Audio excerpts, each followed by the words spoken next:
Vous l'avez déjà entendu quelque part, non? Gras égale gros.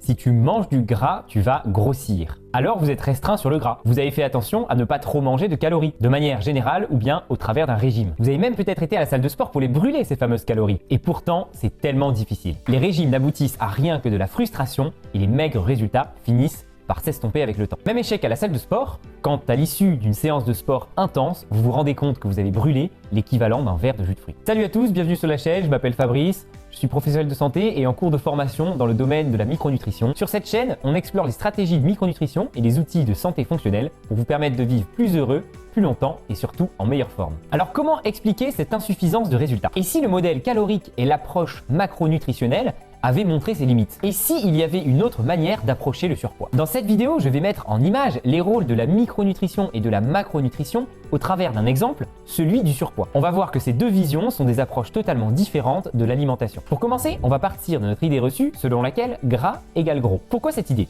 Eh bien pour le comprendre, on va s'intéresser un peu au gras. Ce qu'on appelle communément le gras, c'est une molécule qui est un lipide. Cette molécule a la particularité de contenir la plus grande quantité d'énergie, c'est-à-dire de calories, en comparaison avec les autres macronutriments que sont les glucides, c'est-à-dire les sucres, qu'ils soient lents ou rapides, ou les protéines, qui soient d'origine animale ou végétale. Cela aboutit à une idée vastement répandue. Si mon assiette est riche en lipides, elle va contenir énormément de calories dont mon corps n'a pas forcément besoin à l'instant T, et donc il va stocker ces lipides sous forme de graisse. Je vais prendre du ventre et donc je vais prendre du poids. Logique? Eh bien je vous annonce que cette vision est extrêmement réductrice, mes amis. Pour comprendre pourquoi, on va partir du début. Déjà, il faut comprendre que le corps humain est capable d'une multitude de réactions biochimiques pour transformer entre elles les molécules dont il dispose. Et ça s'appelle le métabolisme. Il y a des voies métaboliques pour dégrader les lipides, les glucides et les protéines, et inversement, il y a des voies métaboliques pour biosynthétiser ces éléments. C'est l'anabolisme et le catabolisme. Je vulgarise, mais pour comprendre,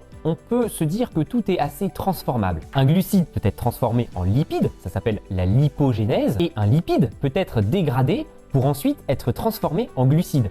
C'est la lipolyse suivie de la néoglucogénèse. Donc on comprend que ce ne sont pas uniquement les lipides qu'il y a dans mon assiette qui vont être stockés sous forme de graisse. Les lipides sont les éléments qui contiennent le plus de calories, comme je vous disais tout à l'heure.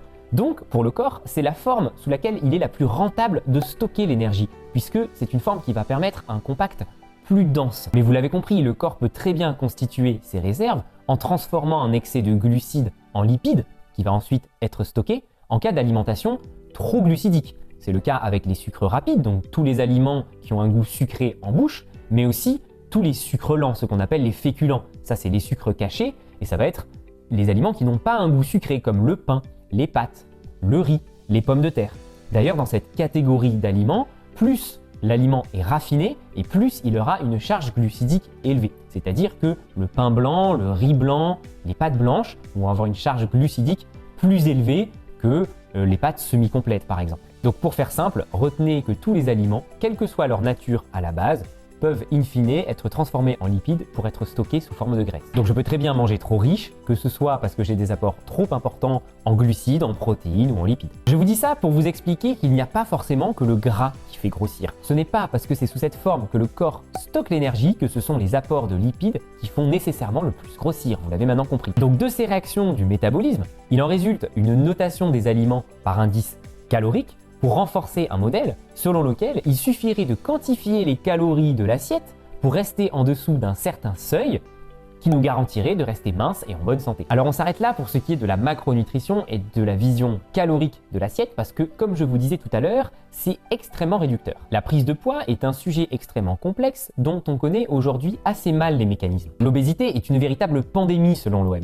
Et elle touche aujourd'hui plus d'un adulte sur 3. Penser que le surpoids est dû à un excès de calories et donc aborder la perte de poids via la restriction calorique a clairement montré ses limites. Combien de personnes ont entrepris un régime contraignant pendant des semaines pour à la fin n'avoir des résultats soit non satisfaisants, soit vraiment temporaires, avec une récupération des kilos perdus quelques semaines après la fin du régime. L'exemple le plus poignant de ce phénomène est sans doute issu de l'émission américaine The Biggest Losers. Dans cette émission de télé-réalité, les concurrents obèses sont amenés à retrouver un poids normal via un programme de sport intense, une activité physique démesurée, c'est-à-dire une dépense énergétique extrêmement élevée. Leur transformation spectaculaire est malheureusement de courte durée, Et on s'aperçoit à quelques années après la fin de l'émission que la plupart des candidats ont récupéré leur poids d'origine. Ce constat nous laisse fortement à penser que quelque chose dans l'organisme cloche. C'est comme si leur métabolisme était malade, avec pour manifestation de ce dérèglement l'obésité. Et si l'obésité n'était plus la cause, mais bien la conséquence de leur problème. Voilà pour la première partie qui nous a permis de poser les bases, mais il y aurait encore tellement de choses à dire. Je vous renvoie donc sur la chaîne YouTube d'Arte ou sur le site Arte Replay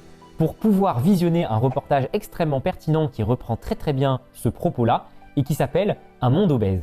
Alors pour revenir sur le propos de tout à l'heure par rapport à la macronutrition, je voudrais tempérer un petit peu les choses. Je ne suis évidemment pas en train de vous dire que l'approche de la macronutrition est un mensonge et n'a aucun intérêt. Le modèle calorique est quand même intéressant puisqu'il permet de s'initier à l'alimentation et à repérer les grandes familles d'aliments. Il nous permet donc d'équilibrer à peu près nos apports. En gros, grâce à ce modèle, on comprend qu'un burger est plus calorique d'une assiette d'épinards. C'est grâce à un autre niveau de compréhension, et notamment grâce aux notions de micronutrition, qu'on va pouvoir approcher ces dérèglements du métabolisme dont je vous parlais tout à l'heure, qui sont les véritables responsables du surpoids. Alors dans cette vidéo, je ne peux pas être complètement exhaustif sur les causes du surpoids, alors on va se pencher sur la plus importante pour que je puisse essayer de vous montrer comment, en alimentation fonctionnelle, on va utiliser nos connaissances en physiologie pour faire le lien entre les différentes grandes fonctions de l'organisme. Pour comprendre la capacité qu'a le corps à gérer ce qu'on lui apporte dans l'assiette, on va d'abord s'intéresser à la notion de glycémie. La glycémie, comme vous le savez, c'est le taux de sucre dans le sang. Quand on mange des aliments, notre glycémie augmente. Plus l'aliment fait monter la glycémie, et plus on dit qu'il a une charge glycémique élevée. Les aliments à charge glycémique élevée sont les aliments qui ont un goût sucré en bouche. Cela, il est facile de les repérer. Mais comme je vous disais tout à l'heure, il y a aussi les sucres lents ou les féculents comme les pâtes, le pain, le riz, etc. Ceux-là ont une charge glycémique élevée, mais contrairement aux sucres rapides qui vont faire monter la glycémie très fort d'un coup, eux vont faire monter la glycémie doucement mais sur un temps beaucoup plus long. Et pour contrecarrer un taux de sucre trop important dans le sang qui serait dangereux pour l'organisme, le corps va mettre en place des mécanismes de protection. Le principal mécanisme se fait grâce à une hormone qui est sécrétée par le pancréas et qui s'appelle l'insuline. Donc l'insuline, c'est une hormone, c'est-à-dire un messager, qui va être sécrété par le pancréas quand la glycémie du sang va commencer à s'élever et qui va diffuser dans l'organisme pour aller se fixer sur toutes les cellules du corps pour leur donner le même ordre, absorber le sucre dans la cellule.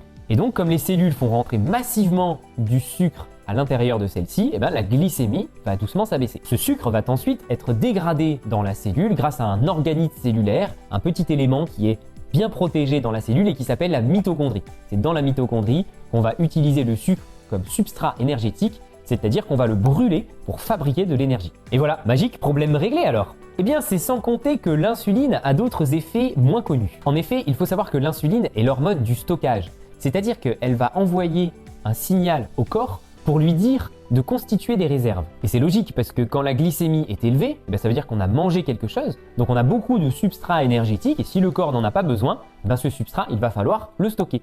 Donc, insuline haute, le corps se dit, c'est le moment de stocker. Et c'est à ce moment-là qu'il va se passer ce que je vous ai dit tout à l'heure, le substrat énergétique, quel qu'il soit un lipide, un glucide, une protéine, etc., le métabolisme va se mettre en route pour fabriquer des lipides, pour fabriquer du gras qui va pouvoir être stocké. A l'inverse, l'insuline a pour effet d'inhiber la lipolyse, qui est le fait de dégrader ses réserves pour pouvoir les brûler en énergie. C'est logique, de l'énergie, il y en a plein, la glycémie est haute, ça ne sert à rien de mobiliser les réserves, il faut plutôt les constituer. Voilà, c'est vraiment le rôle de chef d'orchestre que va jouer l'insuline à ce niveau-là.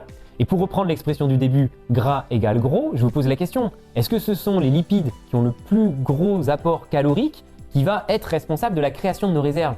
Eh bien non, on vient de voir que c'était l'insuline. L'insuline stimule la création de nos réserves et inhibe le brûlage de nos graisses. C'est elle qui nous fait grossir et elle est synthétisée non pas quand je mange une assiette très riche en lipides, mais bien quand je mange une assiette à charge glycémique élevée. Le gras, qui lui a été longtemps pointé du doigt comme le principal coupable, a l'intérêt d'être très satiétogène, c'est-à-dire qu'il va stimuler la sensation de satiété, la sensation de ne plus avoir faim. Si vous voulez comprendre pourquoi le gras a longtemps été diabolisé, je vous conseille l'excellent reportage Arte, Cholestérol, le grand bluff. Vous y apprendrez par exemple que l'insuline est le principal responsable de l'hypercholestérolémie, c'est-à-dire l'excès de cholestérol. Et encore une fois, l'insuline, c'est quand je mange du sucre, pas du gras. Allez, on va pas dériver sur le cholestérol et on va repartir sur nos notions de sucre et de charge glycémique élevée. Pour aller encore plus loin, on va maintenant essayer de voir ce qu'il se passe si je mange régulièrement des aliments à charge glycémique élevée, c'est-à-dire que la glycémie augmente trop et trop régulièrement, eh bien le système fatigue et il va laisser apparaître certaines failles. C'est le cas dans l'insulinorésistance. L'insulinorésistance, c'est quand les cellules ont tellement l'habitude de recevoir le signal de l'insuline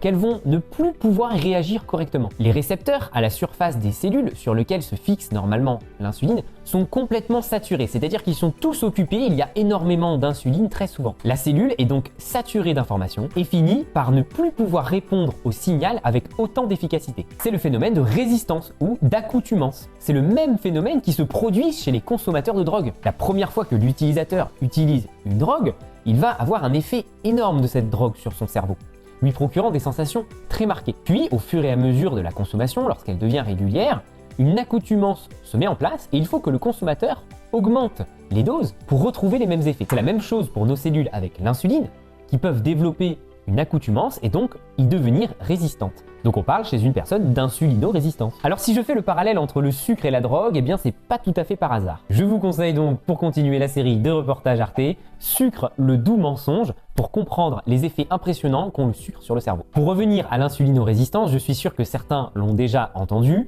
l'insulinorésistance fait le lit du surpoids et des pathologies dites de civilisation. Et qu'est-ce qui se passe chez la personne qui est devenue insulinorésistante ? Eh bien, l'insuline va arriver au niveau des cellules. Les cellules qui sont saturées ne vont plus bien percevoir le message, donc elles ne vont pas bien absorber le sucre dans le sang. Donc, la glycémie va rester haute. Le pancréas, lui, voit que la glycémie est haute, donc il va sécréter de plus en plus d'insuline.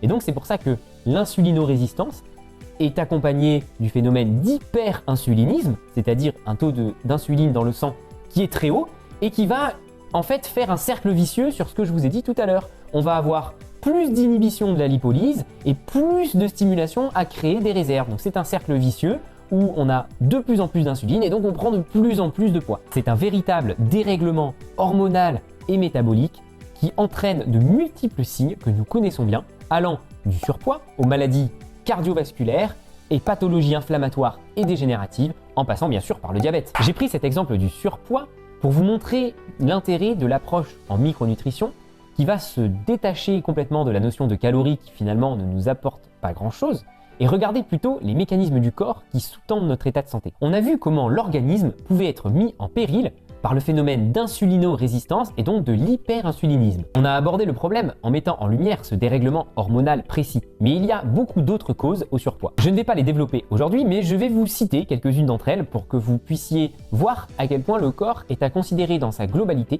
et que tous les systèmes sont interdépendants. Donc il y a les troubles fonctionnels comme les dysfonctionnements de nos mitochondries qui, rappelez-vous, sont les centrales énergétiques de nos cellules, un mauvais fonctionnement de notre thyroïde, c'est une glande qui joue le rôle de véritable chef d'orchestre de notre métabolisme. Ces éléments ayant besoin de micronutriments essentiels à leur fonctionnement, je finirai par clore ma liste par une alimentation trop pauvre en micronutriments. Vous comprenez pourquoi la micronutrition, l'alimentation fonctionnelle ou la santé fonctionnelle sont différents termes utilisés pour décrire une approche globale, décloisonnée du corps humain, où on ne fait pas le lien entre symptômes, maladies, traitements, mais plutôt ensemble de signes, lien entre toutes les fonctions de l'organisme en jeu et prise en charge globale. Alors, gras égale gros? Maintenant que vous avez la réponse à cette question et que vous avez compris les effets néfastes du sucre et des aliments à charge glycémique élevée sur notre organisme et notre santé, eh ben on va pouvoir enfin parler du gras. Et oui, à la base, j'étais parti pour vous faire une vidéo sur le gras et puis je me suis rendu compte que je ne pouvais pas vraiment